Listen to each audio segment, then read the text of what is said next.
Maayong hapon kanatong tanan. Lingaw-lingaw lang si Katindans karong hapuna.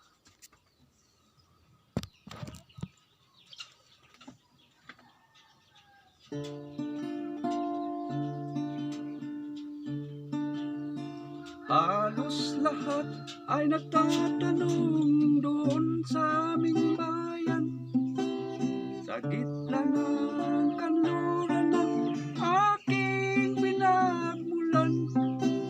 Sila'y nalilito, ba't daw ako nagkaganito?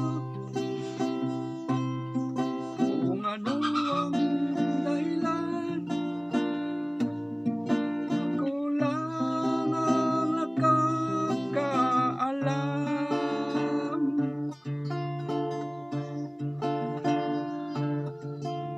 Magulang ko'y ginawa ng lahat ng paraan upang